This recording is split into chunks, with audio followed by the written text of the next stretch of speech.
Other candidates are now weighing in tonight on Donald Trump's comment on this program last night about eminent domain, the practice of government taking private property with what the government determines is fair compensation.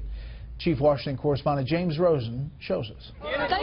On the campaign trail, Donald Trump's full-throated defense of eminent domain is again drawing fire. I actually passed both a law and a constitutional amendment that keeps developers like Donald Trump from using the power of eminent domain to take private property away from an owner and give it to another private owner. Likewise, Jeb Bush recently invoked Vera Koking, the New Jersey woman who once refused to sell her modest Atlantic City property to Trump and prevailed in court. One of the candidates for president actually tried to get done, use this police powers to garner property from a widow that did not want to sell to build a casino. I don't know if you know which one I'm talking about now.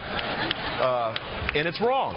Eminent domain cases typically involve the government deciding fair market value for a piece of real estate and forcing the owner to accept it so the property can be seized for some other use. In Kelo versus City of New London in 2005, a mostly liberal majority on the Supreme Court held the practice constitutional, provided it advances a compelling public interest. Was the court overdoing it with that decision? Well, it's sort of not a good one for me to say because I noticed every article written about it said, will Donald Trump take over your home? But I happen to agree with it 100%. Not that I'd want to use it. Most conservatives regard Kelo as a hallmark of government overreach, a license to confiscate personal property worthy of King George III of colonial times. Trump still disagrees, arguing that job creation and other social benefits can outweigh the interests of an individual.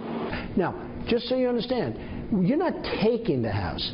You're taking the house and paying much more. No, you're paying much more than it's worth. Even if they don't want to sell. Even if they don't want to sell, you're taking a payment. Now, it depends on what.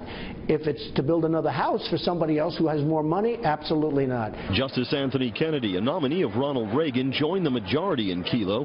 One of Kennedy's clerks from the following term says eminent domain cuts across, not straight down, ideological lines. I think it's not necessarily incompatible with conservatism to say one is in favor of states and cities having relatively wide leeway to use eminent domain powers for what they determine to be in the public use.